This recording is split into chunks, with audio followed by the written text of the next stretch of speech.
Don pictures தயாரிப்பில் தனுஷ் இயக்கி நடிக்கும் இட்லி கடை அக்டோபர் 1 முதல் உங்கள் அபிமான திரையரங்குகளில். அதிரடி கலெக்ஷன், சரவடி செலிப்ரேஷன், தி சென்னை சில்க்ஸின் தீபாவளி கொண்டாட்டம். GT Holidays, South India's #1 travel brand. You know you are special when you're with GT Holidays. Uttarakhand மாநிலம் ஹரித்வாரை சேர்ந்த ஒரு கர்ப்பிணி பெண்ணுக்கு கடந்த 30ஆம் தேதி இரவு திடீரென பிரசவ வலி ஏற்பட்டது. இதனால் அவரது குடும்ப உறுப்பினர்கள் அவரை உடனடியாக ஹரித்வாரில் உள்ள மாவட்ட மகளிர் மருத்துவமனைக்கு அழைத்து சென்றனர். அப்போது பணியில் இருந்த ஒப்பந்த மருத்துவர் சோனாலி, இங்கு பிரசவம் செய்ய முடியாது, வேறு மருத்துவமனைக்கு அழைத்து செல்லுங்கள் என்று அலட்சியமாக கூறி கர்ப்பிணி பெண்ணை அனுமதிக்க மறுத்துள்ளார். ஆனால் வேறு மருத்துவமனைக்கு அழைத்து செல்வதற்கு பண வசதி இல்லாததால் வேறு வழியின்றி கர்ப்பிணி பெண் அந்த மருத்துவமனையிலேயே தங்கியிருந்தார். இருப்பினும் கர்ப்பிணி பெண்ணுக்கு மருத்துவமனையில் படுக்கை ஒதுக்கவோ மருத்துவ உதவி வழங்கவோ மருத்துவர் சோனாலியோ அல்லது செவிலியர்களோ முன்வரவில்லை. இதனால் அவர் வேறு வழியின்றி மருத்துவமனை வராண்டாவிலேயே படுத்திருந்துள்ளார். அவருடன் அவரது குடும்ப உறுப்பினரான ஒரு முதிய பெண்மணியும் துணைக்கு இருந்திருக்கிறார்.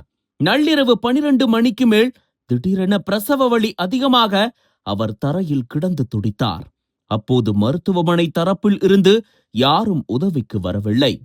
இதனால் தாங்க முடியாத வழியில் அதிகாலை 1:30 மணிக்கு அந்த கர்ப்பிணி பெண் மருத்துவமனை வராண்டாவிலேயே குழந்தையை பெற்றெடுத்தார். அதன் பிறகு நடந்தவற்றை பார்த்து கொண்டிருந்த ஒரு செவிலியர், இப்போ சுகமாயிருக்கிறதா, இன்னும் நிறைய குழந்தைகள் பெற்றுக்கொள்ள வேண்டுமா என்று கேலி செய்துள்ளதாக கூறப்படுகிறது.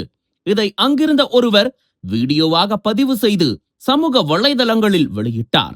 இந்த வீடியோ மாநிலம் முழுவதும் அதிர்ச்சியை ஏற்படுத்திய நிலையில் பலரும் செவிலியர் மற்றும் மருத்துவருக்கு எதிராக கடும் கண்டனங்களை பதிவு செய்தனர்.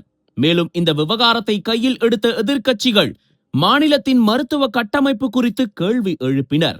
இதனால் மாநில சுகாதாரத்துறை உடனடி நடவடிக்கை எடுக்க வேண்டிய கட்டாயத்திற்கு தள்ளப்பட்டது. அதன்படி மருத்துவர் சோனாலி உடனடியாக பணி நீக்கம் செய்ய உத்தரவிட்டார்.